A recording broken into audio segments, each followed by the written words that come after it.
Welcome, everyone, to another episode of the Adeptus Ridiculous Podcast. My name is DK Diamantes. My co-host is Bricky. He's the one with all the information. He's the one that's going to be hitting us with the funnies. But before he does, if you enjoy today's episode of the podcast, consider supporting your boys and Shy on Patreon. Patreon.com/Adeptus Ridiculous, where you can get access to our Discord, bloopers if they happen, some real quality poster, some real toaster fuckery going on there. So patreon.com/Adeptus Ridiculous. Bricky, tell them about the merch and the books.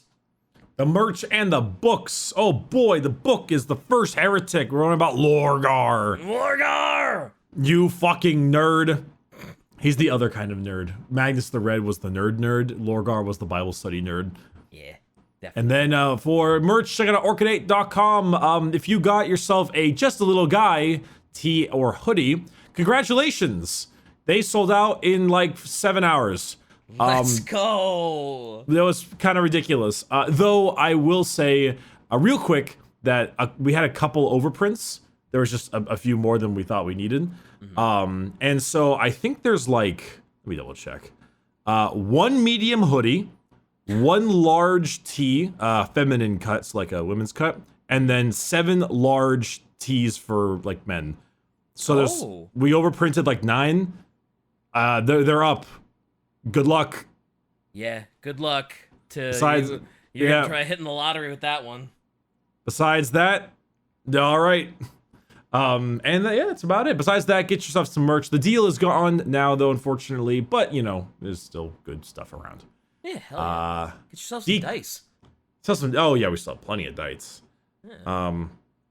All right. Let's discuss our topic today. Hell yeah. And I have, for the longest time, I haven't been able to give you a quote. Today, despite the last episode being pretty simple, oh yeah, that reminds me, go fuck yourself, Shy. Oh, what's that all about? Bricky, please tell me, why would you just suddenly, out of nowhere, remember to tell Shy to go fuck herself? I don't understand. I was told about none of it. I was given absolutely no information. I'm just like, all right, let's watch the episode, see how it went. And then I skipped past the intro because it's always our usual thing. And I just see me as this fucking green goblin. Like, what the goddamn hell? I ain't no Willem Dafoe. And No, you weren't just a green goblin. No. You were a short stack. No. Goblin, thank you. And I mean, your short stack goblin seems pretty well endowed, dude, to be fair. Like, so you got a couple things going for you. It's not all bad. Listen, I didn't have a very high opinion on Australians originally, and Ted isn't making it much better. So, I mean, it's quality art, really. You can't be that mad about it, right? I can be a little mad about it. I was not informed. I didn't ask for this. God knows. Shy gave me a little heads up, and I was like, oh man, I cannot wait to hear what Bricky thinks about that. The amount of fucking fan art that's been occurring online lately. There's so much of it. Why? Did you see the one that Shy commissioned? Is it the one that she just posted? Yes! She can burn in hell. Please don't quote me, Kaz-ko-sama. I'm just a little guy. You can't put that in the episode, though, I don't think. Or maybe you can. There's nothing, But yeah, there's actually a shocking amount of NSFW short stack goblin art out there, and I was caught off guard with that one just as much as you are, dude. All right. DK, do you remember in Soul Hunter when Syrian was talking about the Exalted, and he was talking about Vandred being stuck in there? Mm-hmm. And he was telling that to Zarl. Do you remember what Zarl said immediately after that? I don't. I could have gone my entire life without knowing that. Yeah, fair enough. Yeah, I could have gone my entire life, DK, without knowing about the copious volumes of Goblin Short Stack Rule 34. The artist said they hope you at least like the abs on that goblin. Yeah, okay, yeah, it's got abs, but it's still green. Yeah, at least in this form, you're fucking ripped. You know, you gotta take the good with the bad. Have you seen the new Overwatch character? Junker? Yeah. She can sit on my face, dude. Hell yeah, brother. Hell yeah, brother. Hell yeah, brother. Hell yeah, brother. All right, I don't know what the fuck Shy is gonna do for this episode because at this point I'm just honestly Shy is so much of a goddamn demon that I can almost imagine this becoming a running gag, and if it does, good, because then she's got all this goddamn money on commissions. Yeah, think of all the merch you could make for Short Stack Goblin, Shy? Can you? Okay, I was about to say who in their right mind would wear that in public, but then I see people with those like Ah Hey Gao shirts, and I'm like, well, all right. Yeah, where it's all over. It's just a sweatshirt of just. Yep. Somebody would. All right. Well, it's even more apt due to this episode too. Are you ready for your quote, DK? Yes. Do not ask which creature screams in the night. Do not question who waits for you in the shadow. It is my cry that wakes you in the night, and my body that crouches in the shadow. You are the puppet that dances to my tune. Oh boy, that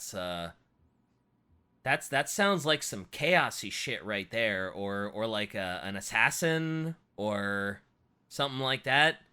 Hope you're not expecting an answer. You gotta pick something, my dude. You can't just. Oh boy, it's someone. Well, it doesn't sound that chaosy. They sound too coherent to be God, it's got to be some kind of Imperium assassin.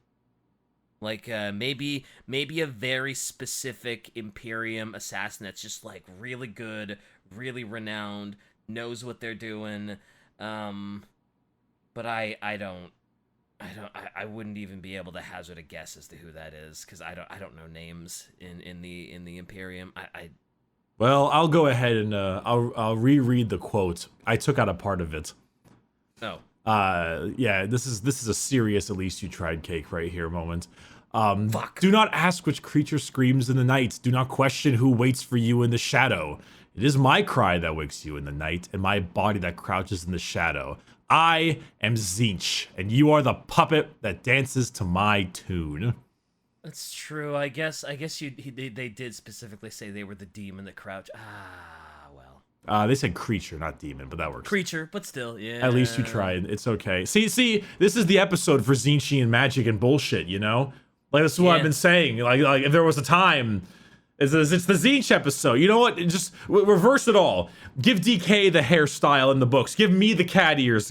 Or turn Shy into an orc. I don't give a fuck. Make the changes. It here, everybody. Bricky wants his short stack goblin to have cat ears. That is. You heard it here first. That we are going to. All right. This is all right. Citation needed. Fuckface.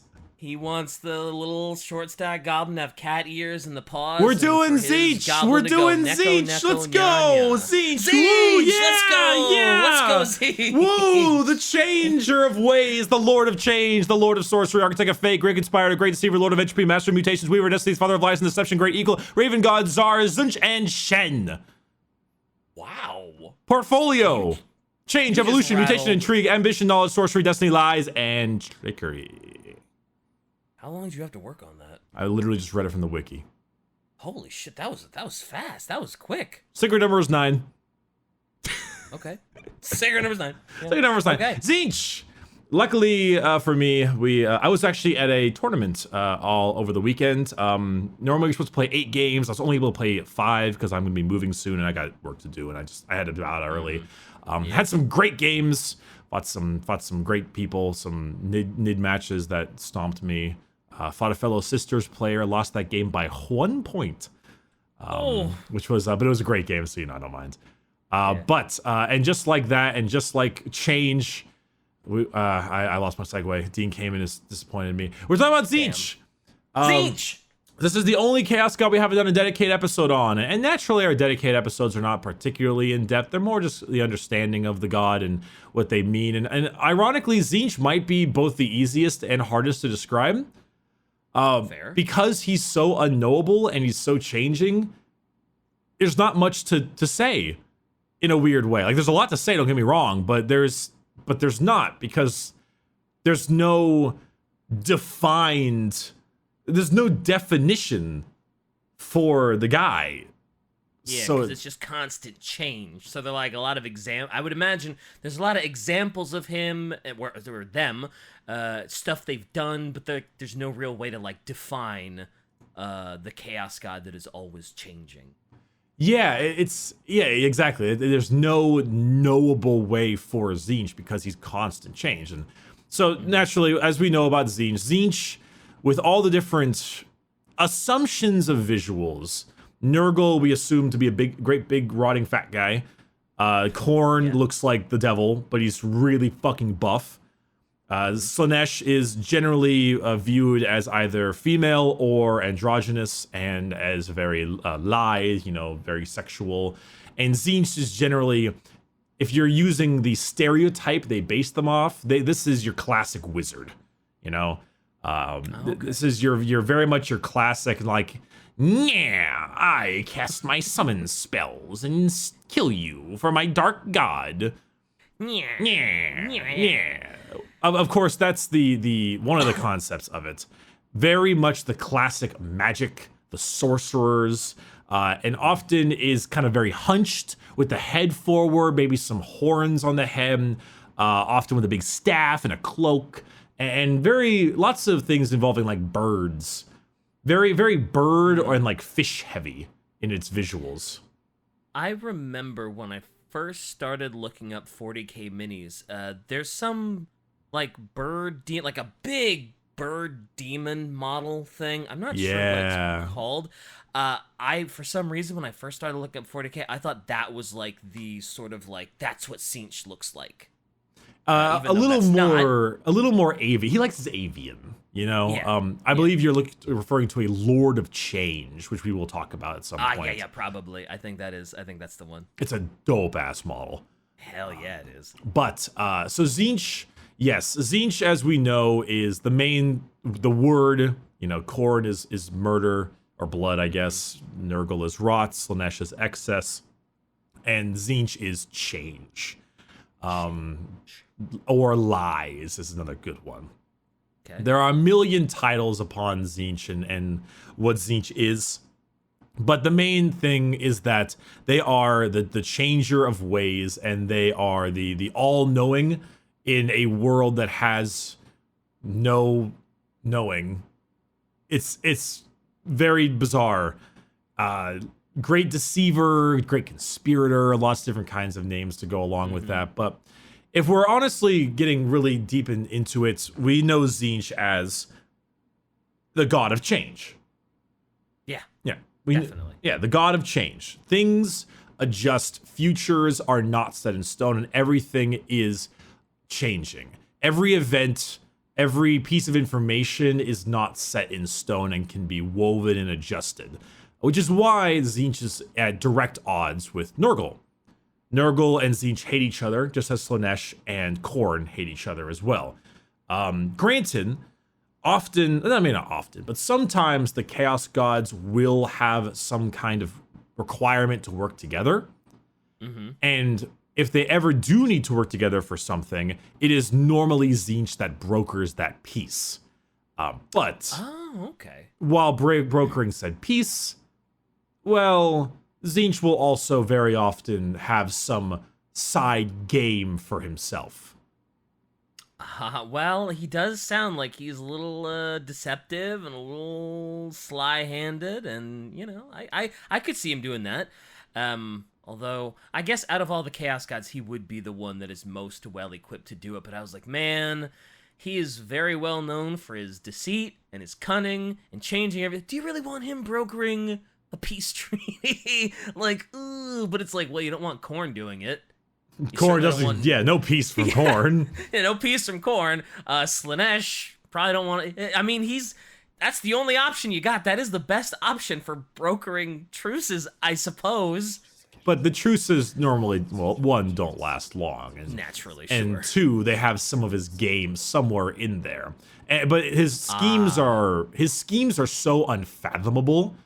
Like, one part of this is the idea of change and all of that, and all the bird-looking things, and the sorceries and the wizards and but the other part is full-on, like, Lovecraftian, somewhat body horror. The Lovecraft probably takes the largest inspiration with Tzeentch, as well as, see about the Nids. They have a little bit of that going on, too, like the demons from the outer stars kind of thing. But Tzeentch, because of that, he has lots of that creepy body horror because he's ever shifting. So people who will be taken by Tzeentch, people who will join Tzeentch, generally have a couple of factors that go into it. Motivations are like things like hope, wealth, being healthy, like simple motivations sometimes, like having a happier life and the hope for the future might drag you to Tzeentch in a way. Because aspirations and ambitions, hopes and dreams are hopes and dreams for the future, and the future is changing, and the future can be molded and also adjusted to suit Tzeentch's like ends.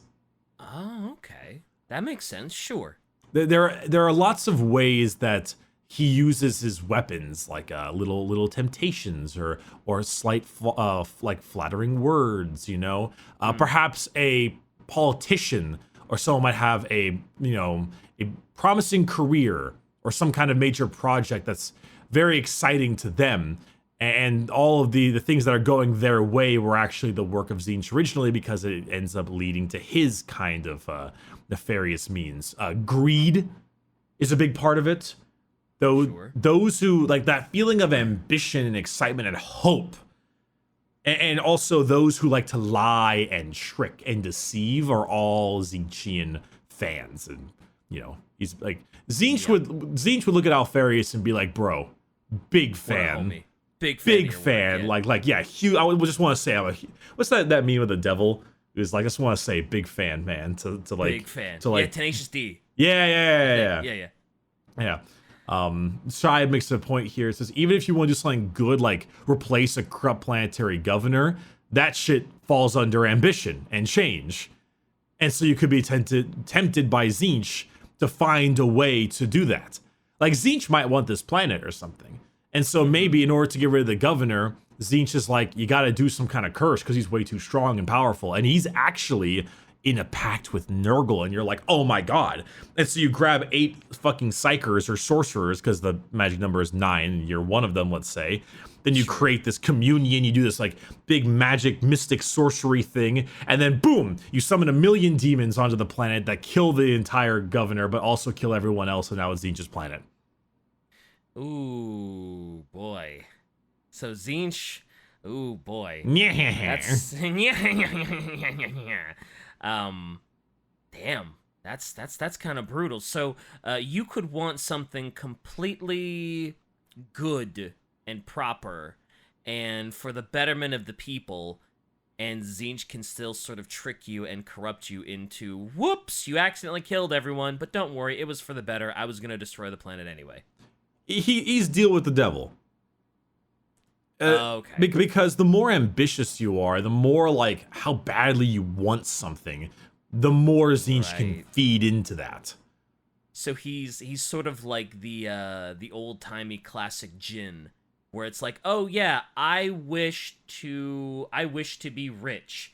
And then it's like, okay, you'll be rich, but I had to kill everybody on the planet. So congratulations, you've monkey pawed yourself. The genie in the bottle is arguably one of the best ways you can think of Tzeentch, because not only does the genie in the bottle kind of have its Egyptian, Arabic kind of roots, I guess, which goes hand in hand very well with 1,000 Suns, which have a massive Egyptian vibe to them as well, which are Tzeentchian based.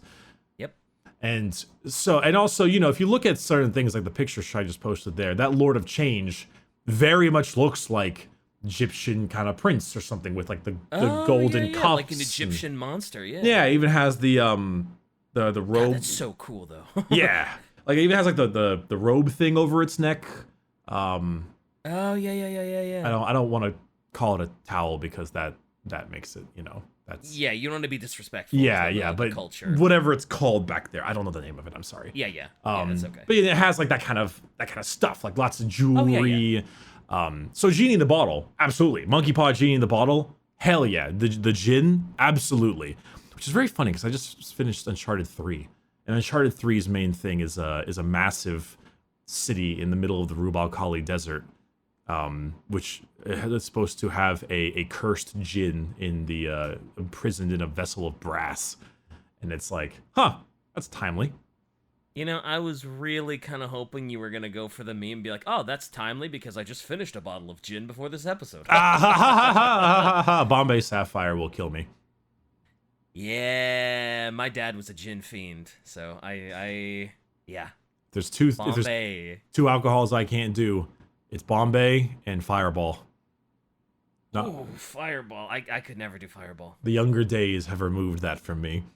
Yeah, my dad claimed the best gin was Citadel gin, so I'll have to write that down because I've never tried it before. yeah. But Tzeentch in his own right, his physical manifestation, and of course we refer to Tzeentch as a he just because that's what we're known to do. Every Chaos God has no form or gender of any kind. They're all just a god. Yeah, but based on visuals and how we perceive them in the 21st century, we just refer to Tzeentch as a he. Obviously, Tzeentch is heavy with magic, because that's the thing, sorcery and magic. The idea of being a sorcerer, having the power of the psychic, is a major part of being in Tzeentch's realm. Like that is it's hard to describe, but basically, if you are a psyker of some kind or a sorcerer of some kind, that means a lot to Tzeentch. Being able to command power of the immaterium is a major, it's a gold star. It's a good noodle point. Good noodle point. Yeah, it was like, nice job. And then the better you can command that power, the more he likes you, I guess. Oh, so he must love Magnus. Well, he made him a demon Primarch, didn't he? He sure did, didn't he? I mean, yeah, that's justifiable, yeah. Things like that, because also the ability to do that also includes the ability, it means you have to have a lot of knowledge. And having knowledge is important because when you know things, and you can become a schemer with fate and all that kind of stuff. Tzeentch himself, despite having that kind of look right there with the very tall, lanky, head hunched, big horns, that kind of thing, his visuals there is no physical manifestation of him. Just like there isn't one with all the other gods, but for him, even more so.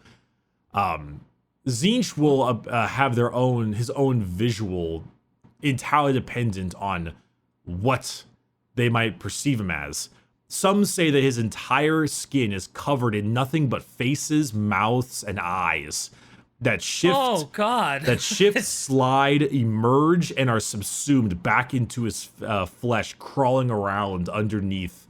And so, an eye will turn into a mouth, will turn into a nose, will turn into, will turn into just a face. Constantly, an ever-moving crawling mass of flesh. Oh my God! Is that what Shai just posted in the thing? Is that what that hideous beastly thing is? No, that's just some fan art of a Tzeentchian demon, probably. Oh, okay, that art is fucking hideous, amazingly hideous. But God, that description of Tzeentch is just awful. Where eyes turn into mouths and they're just rolling all over. And those mouths will whisper secrets, dark, terrible things at onlookers, and Tzeentch will repeat or say things, and all the faces will say the same things with him, and that's one of them. However, that's just one way to describe him. One person describes Tzeentch as just multicolored smoke. Crackling, a crackling cloud of multicolored smoke with faces in the mists. Some say that he's just a gigantic text of dark runes. Somebody took words and just piled them onto each other and made them unknowable. Often they have malformed birds, malformed fish, birds that swim in the sea and fish that swim, or birds that fly in the sea and fish that swim in the air. If you notice, some of his demons look like stingrays. Oh yeah, they do. Some of them do look like stingrays. Sure. Yeah, and they're swimming in the air.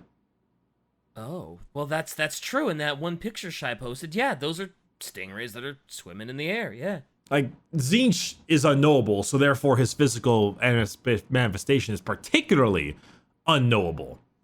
Yeah, I was gonna say all of these first-hand accounts of people saying, "Oh yeah, this is what Tzeentch looks like." It's like, well, yeah, but he can change what he looks like. He can be whatever the fuck he wants because he's the chaos god of change and deception? Like, well, It's often even assumed that his demons aren't actually avian or, fish-like at all. But in reality, it's just how we as mortals can perceive them. And so we kind of fill in the blanks. Oh, that's a super interesting idea. I like that a lot. That's just how a mortal brain and mortal eyes would fill in the blanks of, like, these crazy demons of... Oh, that's cool. I like that a lot. It's an option. I mean... Hell yeah. It's one of the ways... I mean, now it has a slight issue with it, where, like, how do Necrons perceive them, or Eldar and the like. But for humans, who knows? Obviously, I mentioned earlier the sacred number of 9 is important. Because 9 is the most important number for the Changer of Ways, as often the 9th sigil of a rune is when it starts to glow. 9 rites an acolyte must master before they can figure out secrets and become like someone that can get energies from the Immaterium. There is the 9-fold chant. It's a very common thing, I believe, in the Tzeentchian, like, Thousand Suns thing. 9 chants of the cultists. A coven of 9 is the most powerful grouping for, like, a ritual. There's all exalted as 9 fractal fortresses. 9 exalted, or 999 legions with 9 hosts. It's that kind of stuff. It's all 9. Just like how Nurgle is all 7 and Khorne is all 8. Would he walk 900 miles? And then walk 900 more? Just to be the man who... Anyway, yeah, you get the meme. That's fine. I got the meme. I was able to match your energy for a moment. Yeah. Nice. Fucking boomer. Fuck you. I think Slaanesh is 6, right? I think. Well, we did Slaanesh. I'm trying to remember. I think it was 6 because it was the 6 like demonic Willy Wonka layers. Oh, the realms, right? Yeah. Right. I would get caught on the layer where you could just relax and have a peaceful life forever and not have to worry about anything. Yeah. Assuming I could get there. Assuming you can get there. Yeah. Now, Tzeentch's realm. It's pretty interesting. Okay. Now, if you think about the realm of chaos and the realm of Tzeentch, what do you imagine the realm of Tzeentch to be like? Oh God, I don't know. Like, if I had to guess, a part of me almost imagines just like an ever-shifting landscape where just like one moment it'll be like a very hilly area, and then suddenly it kind of shifts into like a desert, and then that desert just starts turning into like snow. Just this ever-changing, never the same landscape of absolute chaos, and you cannot traverse it because you cannot be ready for all of the elements that it has. That is exactly what it is.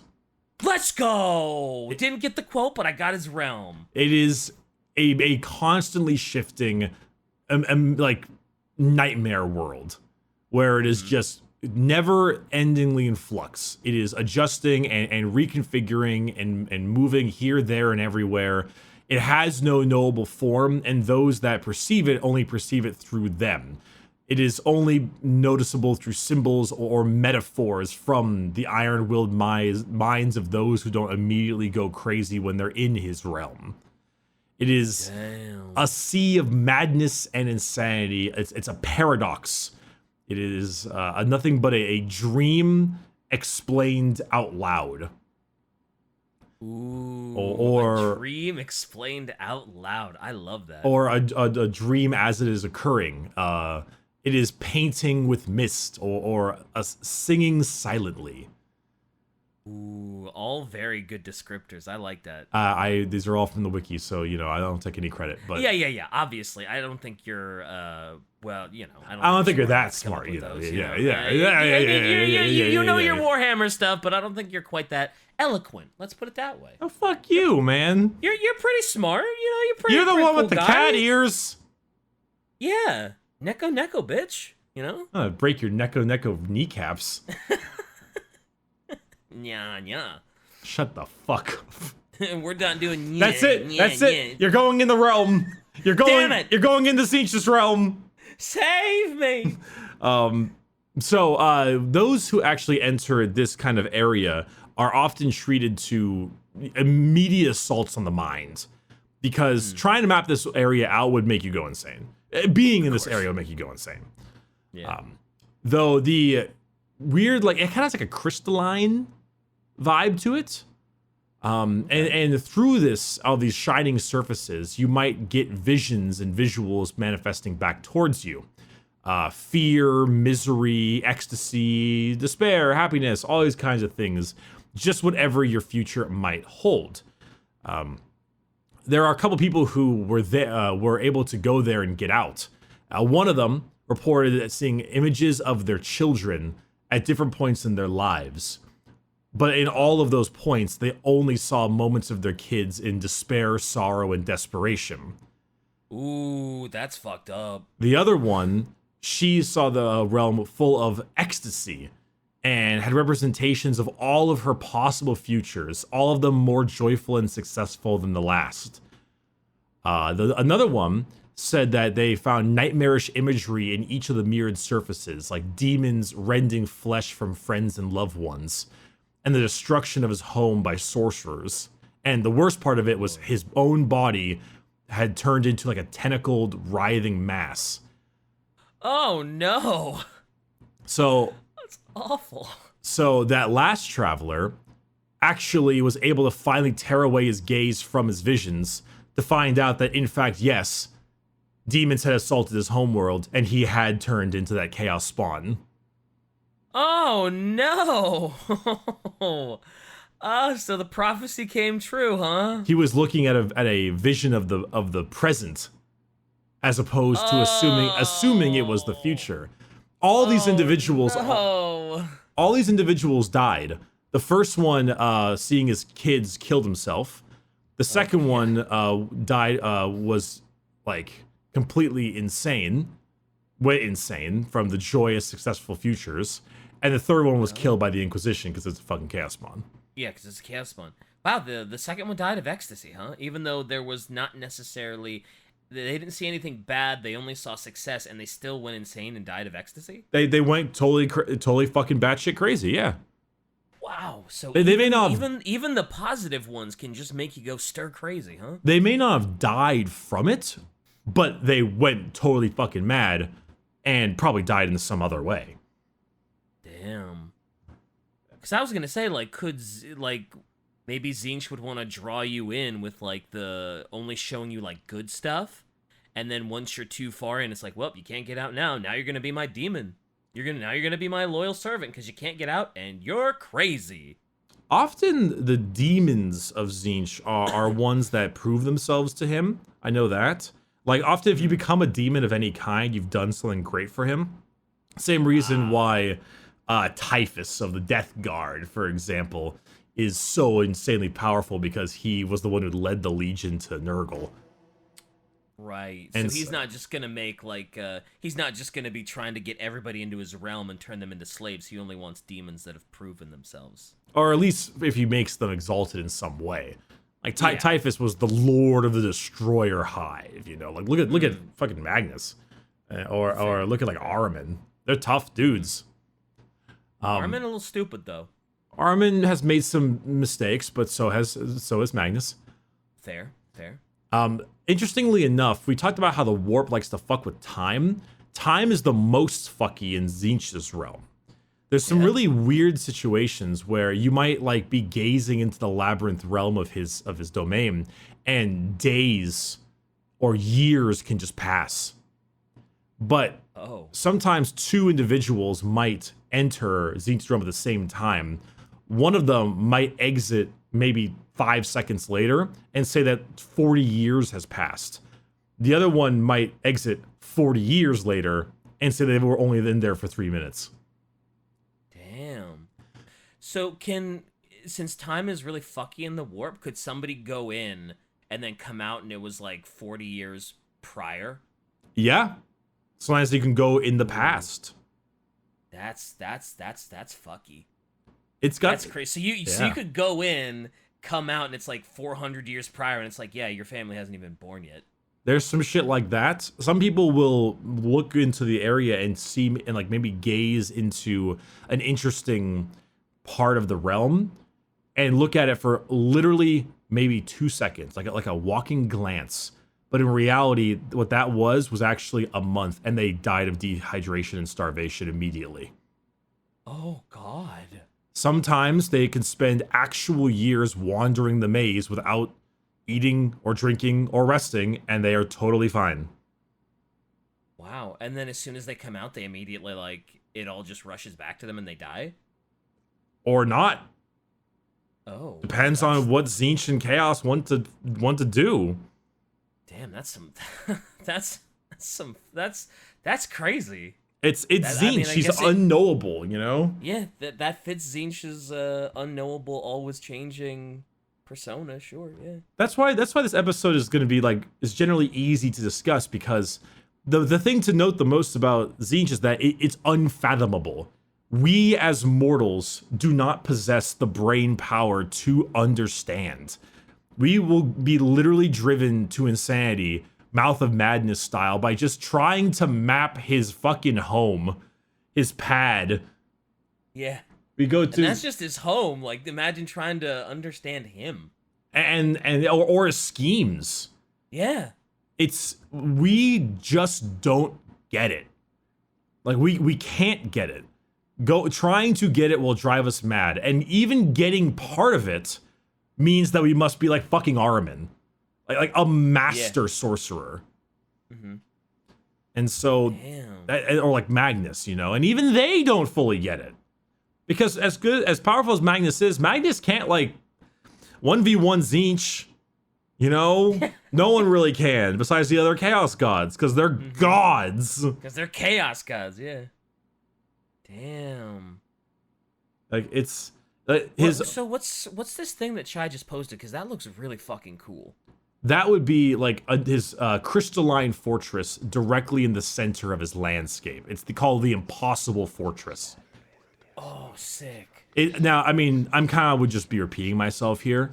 Yeah, it's just unknowable. You can't navigate it. Yeah, the only funny thing about it is that way down in the center is a whole bunch of books. And these books are very often, they're like a grotesque library of books that have all knowledge in the universe. That's so much that they started to grow like personalities and they bicker and yell at each other. I love that. It's very like Sorcerer, like the living book, you know, like the Necronomicon kind of thing. Yeah. Like no demons besides a couple really powerful Lords of Change can navigate its corridors. But even then, the only person who really knows how to get through this place is Tzeentch. Sure. Naturally. It's such... Damn, that's a great artwork of it, though. Yeah, it's like I said, it's unknowable. Look on the bottom. It even looks like the bottom is a mouth, as the teeth are on the left and the right hand side. That's a staircase that looks like a tongue walking its way up to the center. I didn't even notice that it looked like a giant maw at the bottom, and then it looked like a giant. Oh my god, that's even cooler!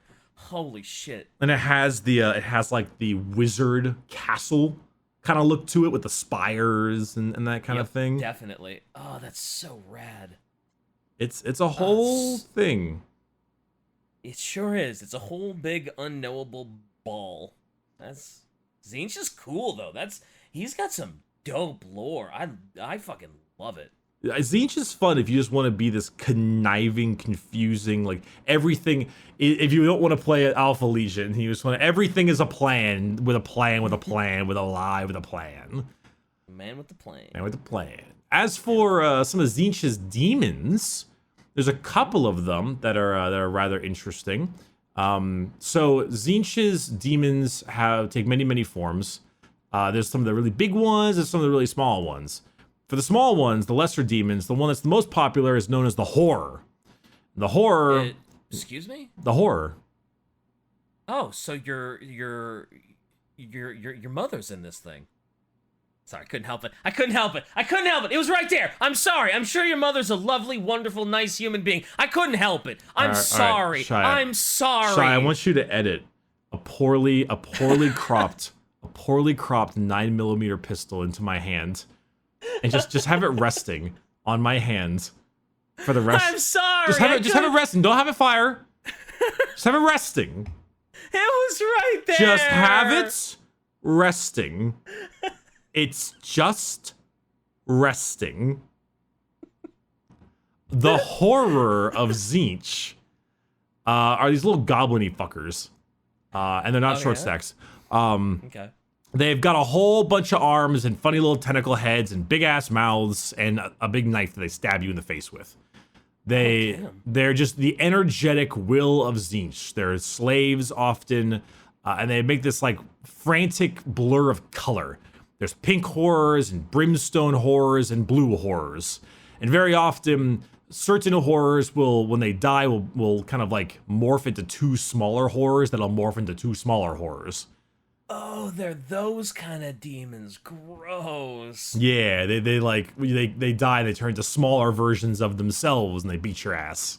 Oh, they've got that Hydra shit where you cut off one head and two more grow. Oh no, that's awful. Yeah, they're weird little bastards, but Yeah, they're fun little bastards. Fair. So little horrors have various types of looks. There's the pink, blue, and then there's the pair of brimstone horrors. And so you actually need quite a lot of models if you want to get these things going. Damn. But they're fun. They're weird. They're fun. They hurt you bad. And they might hurt you bad. Or they might not. They're the smaller variants. Is that how they function on the tabletop? If you kill it, it just splits? Yeah, I think I have this here. Yeah, it's when a pink horde in this unit is destroyed in any phase, you can add up to 2 blue horrors from this unit before moving the pink horror. And then when a blue horror is destroyed, you can add 1 pair of brimstone horrors to the phase. And then so every time they die, it goes, you know? Yeah. Damn. Good for them. They seem like they'd be a pain in the ass to deal with, certainly. Yeah, they're normally very difficult to deal because they just keep on being revived and multiplying and all that kind of stuff. After that is the Screamer. The Screamer is that looking, that sky shark, that little manta ray looking bastard. It just kind of flies around up there. It's got a very angry mouth. It's got a big bite, and it'll bite you. It'll bite you. Yeah, they're just literally sky sharks. They're sky stingrays that fly around the place and bite your ass. They're very agile. They have magic attacks, some of that. They have warp jaws that can shoot through stuff. They go nom nom nom. They're that's what they are. They're giant little flying manta rays. All right, that hurl magical flames apparently. Yeah, there's the disc. Cool. The disc of Tzeentch. These look like literal discs with a big eye in it. It's a beast with magic and a demon combined in one thing. It often was a screamer that was eventually transformed as a disc, as a gift to an important mortal or champion of Tzeentch. Is this what Ahriman rides? Yep, Ahriman rides a disc of Tzeentch. Often, Nice. Sorcerers will ride a disc of Tzeentch. It's like a gift. There's That also is a crazy trail that it leads. Holy shit. yeah, it's a trail of faces, right? Yeah, it's a trail of screaming faces. Jesus. There is the Flamer of Tzeentch. This is a horrifying looking thing. They're known as pyro demons of Tzeentch. They're just honestly terrifying looking things. They've got just multiple heads and they have just burn in tons of fire. They just all over your dumbass face. All right. They just burn. They just burn. Damn, those things are horrifying looking. Yeah, they're cool looking. They got Hell yeah. creepy flamer demons. There's the Herald of Tzeentch as well. These are like an elite version of pink horrors or horror kind of things. They normally just, actually come to think of it, they really just kind of like help lead horrors and stuff like that nature. And then after that, you've also got the Burning Chariot of Tzeentch, which is a demonic construct, which is pulled by screamers as a burning chariot with a pack of horrors or some kind of a herald of Tzeentch on a disc of Tzeentch. It is literally like a giant chariot that could be done by a demon or perhaps some kind of flamer on the top of it. It's actually kind of funny. That's a cool mini though. It's a really cool mini. The Exalted Seeker Chariot or the Burning Chariot or the Seeker Chariot are the various kinds of Tzeentchian things you can use in the game. Hell yeah. Tzeentch stuff is so cool. It's very weird, but it's a lot of fun. Yeah. They run up to you and then they like do a bunch of damage and they maybe stab you and stab. They do a big stab. I don't know. It's got funny things like that. Lots of lots of craziness going along with these weapons and these enemies. As well they should be with Tzeentch. Yeah, I mean, yeah, Tzeentchian stuff. It should be this way. Moving on from that, because I'm just going through the lesser demons. Now we get to the big demons. Let's go. There are two obvious ones. There's the Demon Prince of Tzeentch. The Demon Prince is the normal one. They were a former mortal or some kind of general heretic, Astartes, some kind of Chaos Space Marine, who eventually accomplished so much that the Lord of Change transformed them into a Demon Prince. You know, you can run these with Chaos Space Marines very often, and it's just, there's flavors of Demon Princes across the way. There's flavors of Nurgle, Slanesh, Khorne, and Tzeentch, and you can pick one of them, or Chaos Undivided, I think, sometimes, and you can, or maybe, I think Be'lakor might be the only one who does that. I don't know. But yeah, the Chaos Demons Princes of Tzeentch are not particularly that fancy. They're devils. They're just types of devils, you know? They almost look like Fey demons. Yeah, a little bit of that too. There's demons, there's devils, you know? Yeah. The big one is, there's a couple other ones. There's one called the Changeling. Okay. Changeling's a funny bastard. It's actually a named character. It's known as the Trickster of Tzeentch.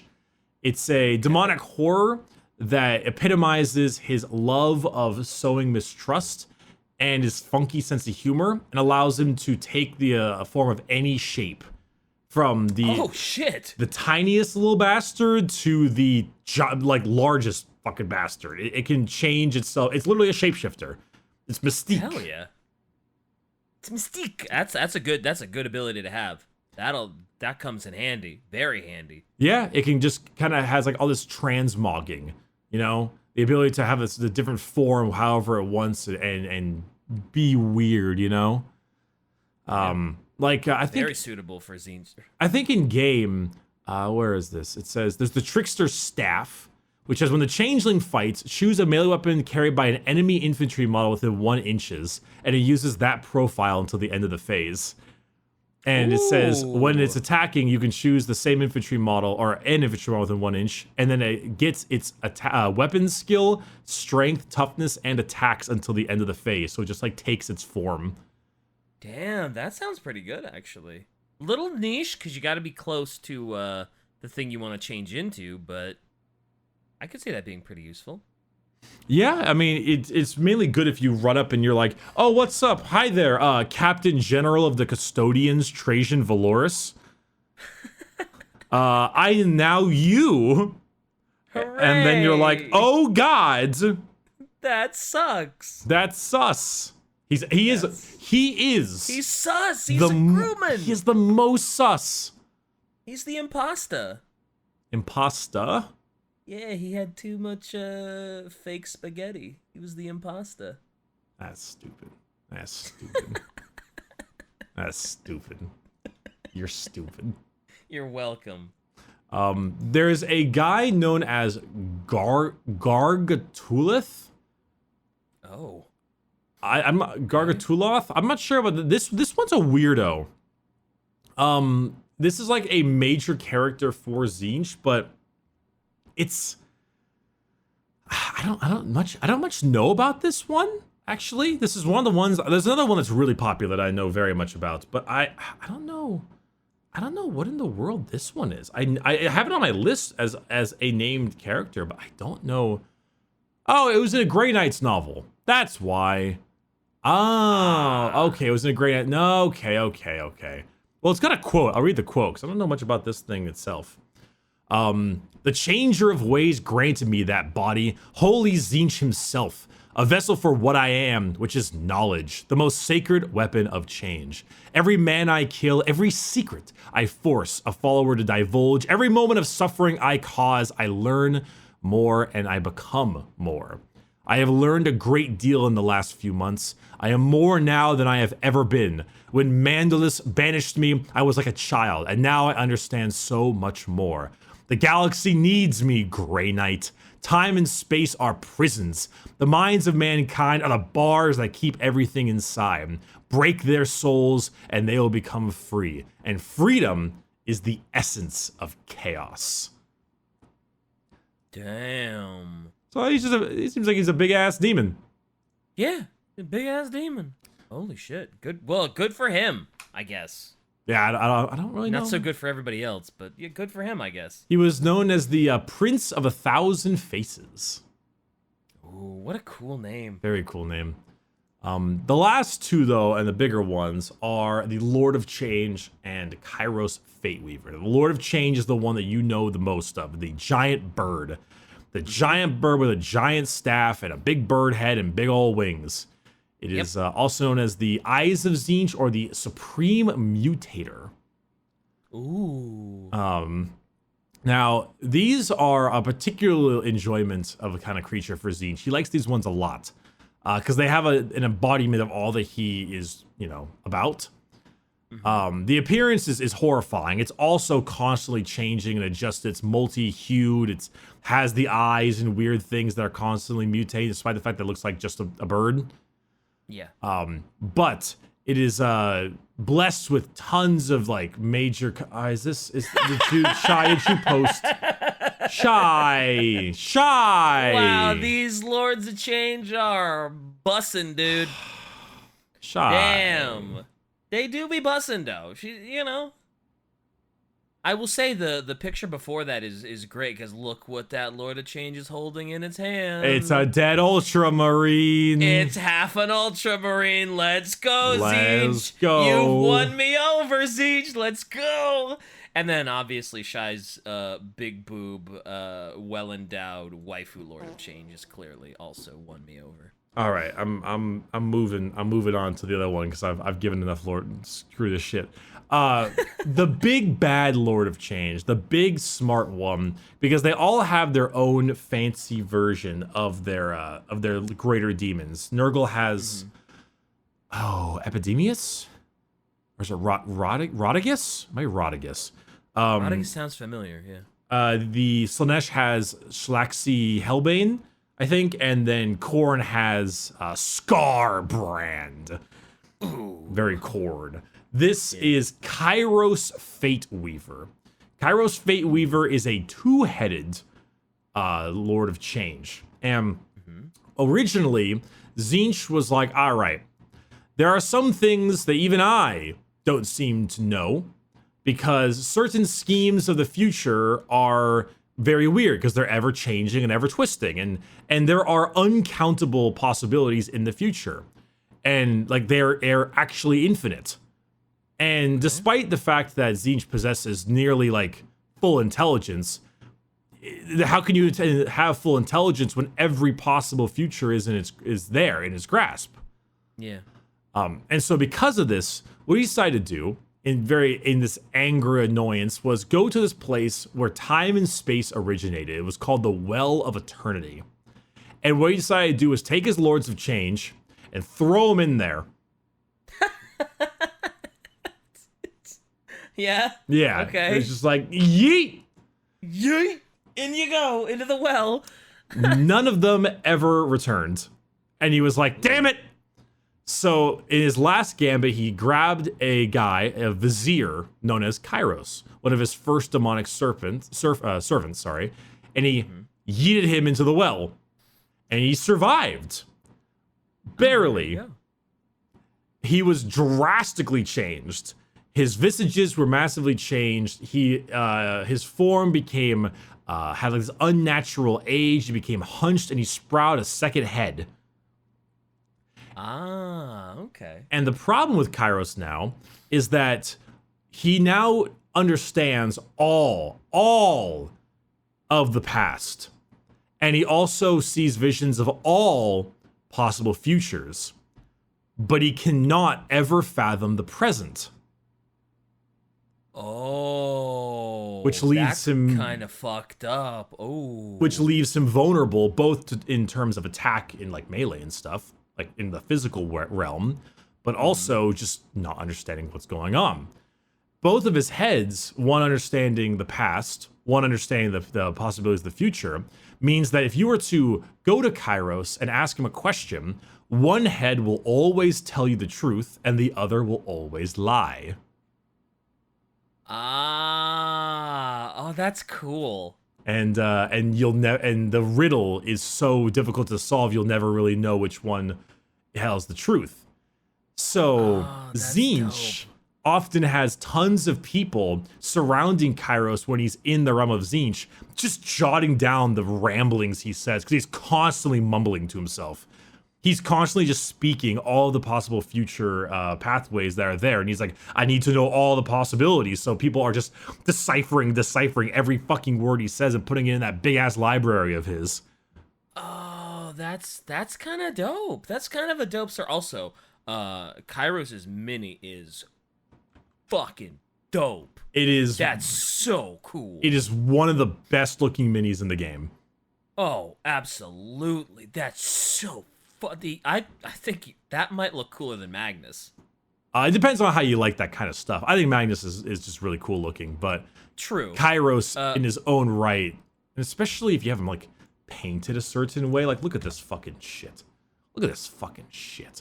Ooh. Yeah. Hell yeah. How does Kairos play in the tabletop if he is unable to grasp the present?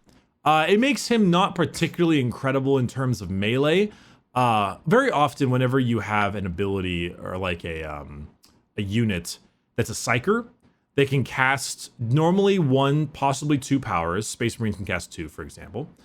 And they generally know an ability called Smite, and about two powers from a certain discipline. And so it's like the Chaos discipline, like the Heretical discipline, or whatever it is, right? Kairos Fate Weaver in the tabletop gets way better effects on his psychic powers, obviously. But he knows he can manifest three powers, and he knows every power from the Tzeentch discipline, which is 6. One of my personal favorites is an ability known as Treason of Tzeentch, where you pick an enemy character and you roll 2 dice, and if you beat their leadership, you control them for the rest of the phase. Ooh, okay. You pluck of its strings. Also, Shai has makes a funny thing. The staff is called the Staff of Tomorrow, and it has a magical book nailed to it, and it writes everything that both heads say, the mixes of truth and lies together. So if anyone looks at the writings, they immediately go insane. They're like, let's open it up, let's just check out this book. Yep, and they just go totally mad. Oh man, all the Tzeentch stuff is so fucking cool and wacky and crazy. I do be liking some Tzeentch fuckery here. You liking your Tzeentch fuckery? I'm very glad. It's got some real weird stuff. Actually, I think Fate Reaver has a. Oh yeah, he has the Staff of Tomorrow. That's the name of the thing. Yeah, and in melee, it does alright damage. But the thing is, if you kill an enemy character, you just immediately turn them into like a chaos spawn. Oh hell yeah, And they can just run at the enemy and go like, yeah, I'm a Tzeentchian boy, yeah. That seems pretty helpful. Yeah, but then you have to get Fate Weaver in there, and he's kind of expensive, and it's like not worth it. It depends. Okay. There is some craziness though. It can be a lot of fun. There's also a giant demon called nope, that's the wrong one. Atos Rakeris. Okay. It's a 700 point model. It's a giant fucking Tzeentchian demon. That is expensive. It is enormous, and it's really bizarre. It has something called the Staff of Cataclysm. I don't really know. Okay. I don't I don't honestly really know much about this thing. I'm looking Does at anybody run this? Like, aren't most games 2,000 points? Like, yeah, 700 points is a lot. Also, I think this is a Forge World model, and it doesn't look that good. oh no. Oh yeah, there it is. Yeah, it looked kind of stupid. It doesn't look that bad, yeah, but no, yeah, it does. It looks pretty bad. well, it depends on. Okay, well, listen, anyone with the right paint job can make something look good. Oh well, yeah. I guess you're right. With the right paint job, it can look really, really cool. Yeah, I mean, if you're running Tzeentch, you're definitely like right now on the tabletop. If you're running Tzeentch, you're gonna run a Lord of Change, you're probably gonna give it these relics called the Impossible Robe, and something else. I forget the name of the other thing you can give it. Basically, the Impossible Robe I think makes it just stronger. The other thing I think gives it it makes it unkillable. It makes the thing unkillable basically. Oh well, geez, why isn't everybody running Tzeentch and making unkillable demons? Because being unkillable isn't the name of the game. It's also taking objectives and doing special abilities and things like that. Yeah, but if you're unkillable, what's gonna stop you from taking an objective? What? If you can't be killed, well, like what? How is they gonna stop you? I don't. From doing anything. It's not it's not actually unkillable. Oh, okay. It's just very, very, very. When I say unkillable, it just means very, very, very hard to kill. Oh, okay. I thought you meant literally like unkillable. I was like, why isn't everybody running these Tzeentch demons? What the shit? No, it was I think the Screamers thing was probably 7th because 7th was a fucking different game. God, was it a different game? But yeah, it's like stuff like that. It's okay. It's shenanigans, but it is fun. Anywho, you know, that's Tzeentch, you know? It's a simple but not. Well, yeah. I mean, simple concept, impossible to understand. Yeah, but basically, like you get what they're trying to say, but to figure it out is a whole fucking world. Yeah. I also love how before this recording started, Bricky was like, "Oh yeah, don't worry, guys. This is gonna be kind of a short episode today. I got some stuff to do. You know, hour and 2 minutes in." It's like, yeah, Bricky, this was a real tiny episode, real short, no nonsense, just quick in and out episode, right? Yeah.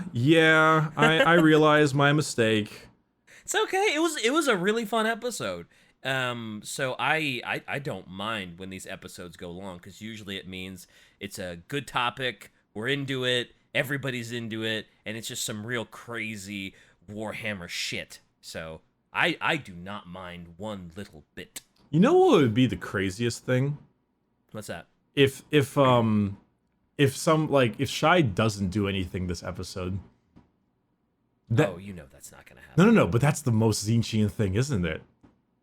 Well, I mean, I guess it would be. That would be a big twist. I'm not betting on it, though. She does like the Alpha Legion. How is the Alpha Legion not affiliated with Tzeentch, by the way? Because they're not made. I mean, they have sorcerers, but you gotta remember the sorcerer part of it. You gotta remember the importance they put on psychic. Fair enough.